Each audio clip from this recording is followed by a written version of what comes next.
Hi there, Delray Cross here. I'm finishing up a month of longer poems, which were posted to the Anachronisms blog, part of a 20-year project I've been doing since, today is, by the way, August the 5th, 2023, and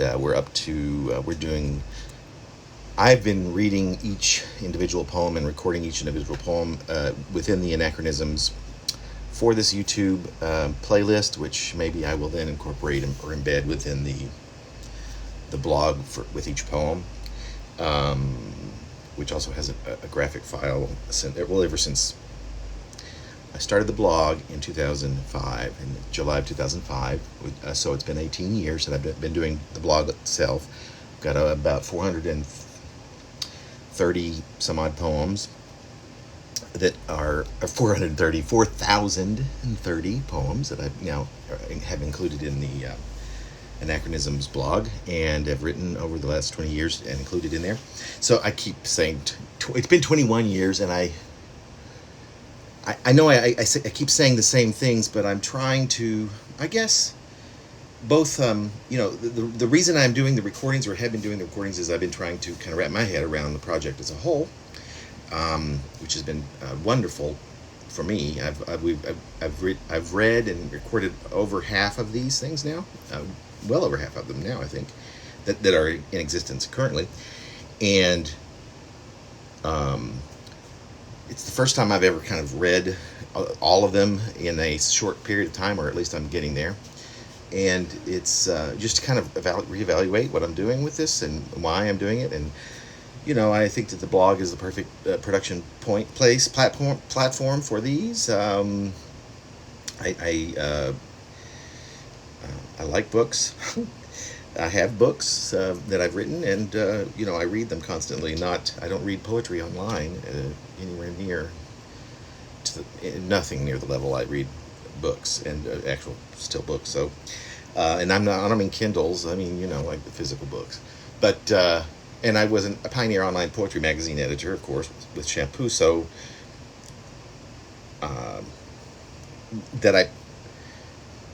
this is sort of helping me. This project is sort of helped me practice kind of what I've always preached. I think that this is where the project belongs, and it's really the brunt of what I've been doing art-wise or poetry-wise for the last, like I said, 21 years. So, without further ado, I'm going to go ahead and read this long poem, with apologies to Jenny Mullen, and with, respect. I mean, this was a poem inspired by a book of hers, and it was posted April the 27th of 2019. It was one of two poems, very longish poems for me for the project. So here we go. It's number 2853. Embrace Your Inner Sociopath is what it's called, I think, which is the name of her book, maybe. I'm not sure. I can't even remember, but maybe this will reveal. Inspired by the book of the same name by Jenny Mullen. If you're Jason Biggs' wife, don't just write a book about hair, I believe she's saying. Hair is somehow related to sociopathy, it would seem. One learns a lot more on YouTube these days than one, at least I, bargained for. Just a few new musical talents would wet my whistle. Having been a pariah of society for so long now and attempting to unpariah myself, still in the process of doing that, unfortunately. Slowly, but I certainly do hope surely. But I can't stop listening. I have the same problem with almost all news related to our president at the time. Thank God he's not a president, and will surely never be again, hopefully. And the soap opera he so entertainingly spins from reality. That thought makes me continue to watch Miss Mullen, who shows everyone in the studio audience how to properly breastfeed. Quote, one must make sure the curtain hangs open at least enough on the mound, not being sucked, that it is visible. We call this showing off our voluptuous. There's a pause, as if this must be truly taken in. Quote, and if you happen to have two going at once, an audience member goads. That's a question. So Miss Mullen demonstrates that the voluptuous results in such a case can be awe-inspiring.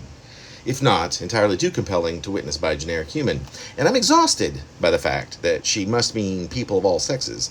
Makes me glad I never had one of the little devils. This double do, of course, is double voluptuous, not dissimilar to the Wrigley Spearmint Gum Twins, and because of them as well. God, it sounds so tongue-in-cheek, but I do love celebrity gossip, unless the celebrity is caused by participation in some sport, or is one of the Kardashians. I truly am taken with this, or another reality TV star, for that matter. I truly am taken with this Jenny Mollen Biggs. Yet, why she doesn't appropriately add her husband's surname, given the topic of voluptuousness and all, is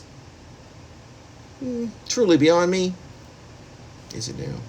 But nothing shatters the fact that she's so damn cute. Cute is in all caps and italicized. And to top off this cuteness, she cuts into a story. Is it in the book? Is all I keep wondering. About how she dropped her son on his head when he was a toddler, fracturing his skull, in fact. There is an entire school of guilt, it turns out, regarding this apparently ubiquitous and worrisome event that happens at least once around toddlerhood. That's the claim. This guilt. Well, sure. I suppose I get it. But more than anything else, this phenomenon underscores, personally for me, how celebrity kids are not much different than you or me. Not being much of a celebrity, of course. At least not yet, anyhow. It seems that, that says a lot, doesn't it? I'm not aiming, I'm so happy with whatever. I'm really glad to get this, but this is kind of a thing to really maybe talk about a little bit, because I am actually sitting here doing a YouTube recitation or recording of my own poem, as I've been doing for a couple of years now, and I've done a lot of them now. With success, it's seeming. Certainly people are tuning in a little bit. And, I think when I was a chemistry major for 3 years in undergrad, and then I switched to theater because I wanted to be an actor. I thought maybe in a soap opera. That was kind of my thing at the moment. And I knew that my professor knew some soap opera actors. Nevertheless, there was a certain inclination toward, I'm a ham, I will admit, and I was an actor. I have 2 degrees in theater. And that's why I have the 2 degrees. I did think I would be a professor at some point. I'm glad I'm not. Whew. I'm glad I'm not in academia. But anyway, I won't spend too much time on this, but because this is a long poem. But I thought this was this perfect time to kind of mention that I have had an inclination to be known. And, I'm also an extrovert who lost all his friends through a really kind of an ordeal that was kind of in which I was a victim, basically. And 7-8 years ago. And I'm not the best. I maybe wasn't the best friend at times, because I was really completely not well.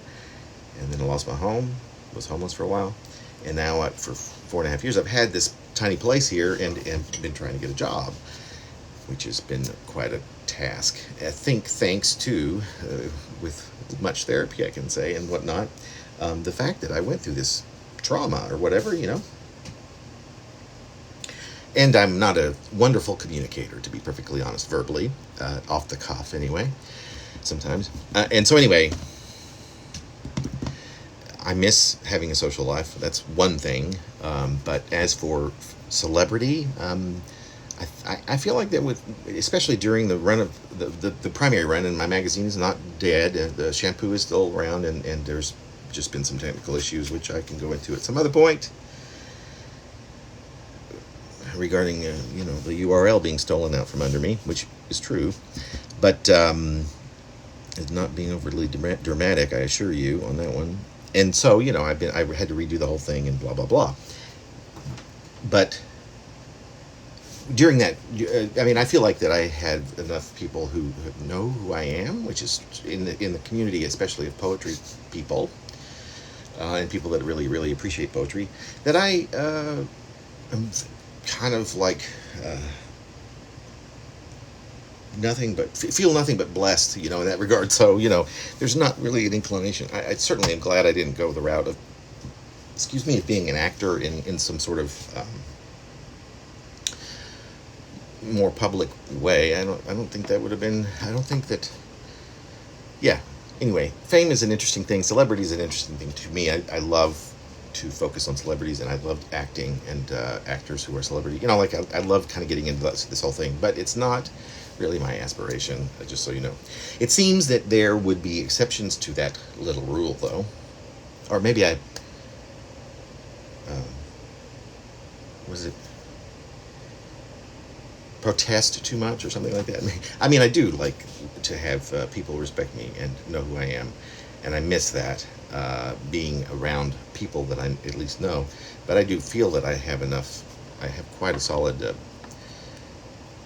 poets have been very good to me, and I really, really appreciate that. It's really nice to know some of them, even in just acquaintance-wise, and to be friends with some. I just, so, anyway, through it all. So, let's get back to the poem. Sorry about the diversion. It's going to be really long recording here. It seems that there would be exceptions to that little rule of celebrity kids not much different than you or me, though.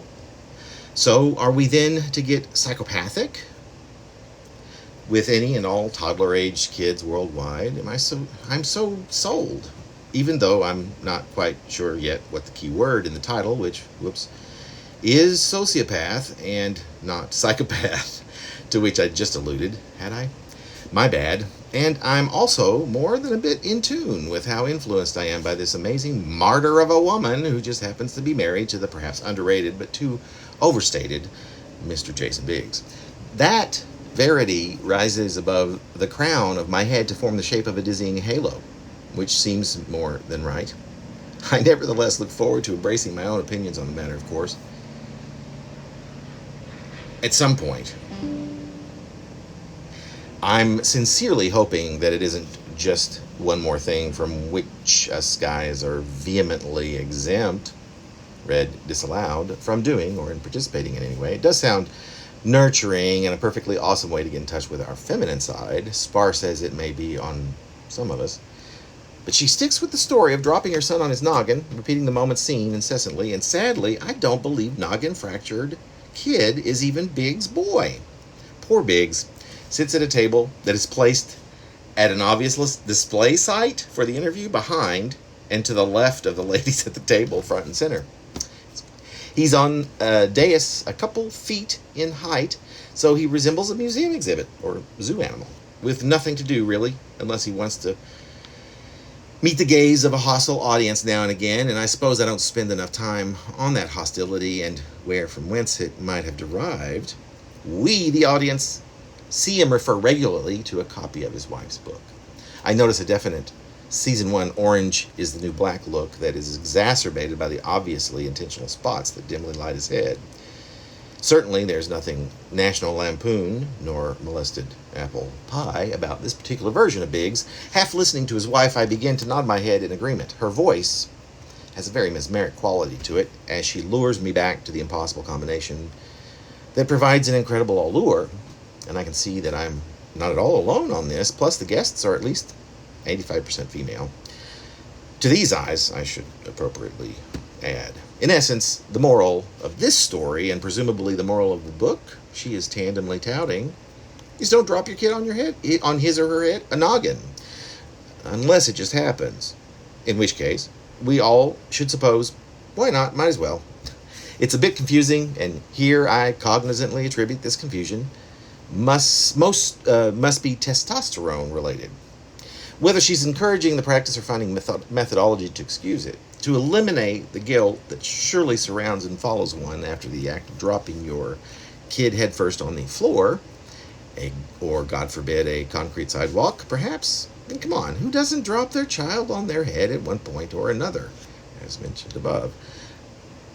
I was, by the way, going through one of those really trough spots in my life that I was mentioning earlier. So, while I was writing these poems, it was Well, I had just actually, but I was on the way up. I just moved into my apartment, my little apartment here,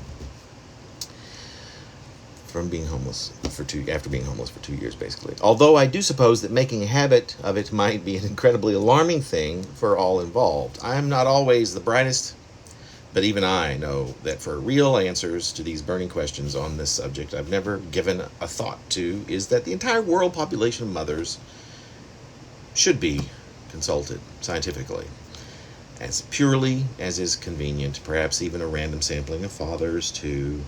This, I think, surely due to the fact that I'd love to be involved in such a census to affect some world knowledge. Wouldn't that be a kick? Granted, I've never had a child of my own, that I know of, anyway. Right, by the way. Well, I'm not even sure Miss Mullen Biggs is a celebrity or not. This is obviously supposed to be funny, by the way. I mean, like, you know, and a little bit, you know, a little not non-politically correct, maybe on purpose. I mean, you know, as a joke, please. But anyway. Well, I'm not even sure Miss Mullen Biggs is a celebrity or not, but she has turned out to be such a delight to catch and encouraged such expansion of thought. And this isn't even TMZ, which, truth be told, I never watch anyway, which my wife loves to repeatedly remind me that this makes me a complete celebrity gossip hypocrite. I had forgotten that I completely twisted that round at the end of the night. It's CNN where I get the brunt of my celebrity gossip while trying so hard to skip the rest of the news altogether, but celebrity gossip. What can you do? At least when you're me. Whoever me is. I can attest to the fact that I never once spent money, mine or anyone else's, on a National Enquirer. I can say with some conviction that this is a good thing, and while I cannot say how good or bad this segment has been for anyone in today's audience, I do sincerely believe that it's not been a great couple of hours for our dear Mr. Biggs, nor perhaps, I must sigh, for CNN, who decided to take this initial plunge into the studies of his psychotic or pathologic or sociopathic yet oddly hypnotic wife and her unpinpointable cause celeb. Whatever can be said, I've certainly had my moment of growth today, and all of those in attendance have surely had one as well. Even with the admixture of disturbing, confusingly comical, life-threatening stories such as this must abound, I am even certain there will be things that I learned from this spectacle which will only be discovered in hindsight. So, without even delving too deeply into the disturbing parts, I'm easy to tune out, you see, and quick on the draw with regard to such matters. I picture the folks departing quickly up and out the theater doors and into the midday sunlight as better people for having experienced a spare moment or two on such a confusing subject, which I am not convinced is less confusing than when off she roiled with the first few words of the evening. But doesn't that deeper confusion somehow equal a relatively higher importance than, say, less confusing stuff? Like Newton's law, I suppose? Anyway, jeez, I'd never even given this subject a chance. Coming to the end, or, well, it is one that I must admit never once crossed my mind in the first place. That is not until today, when I had the honor of attending this fine pseudo-political event. Something that always comes to mind when I drop by to one of these town hall meetings is that life, you know, is honestly a total gamble. Don't you think? I certainly do. Thank you.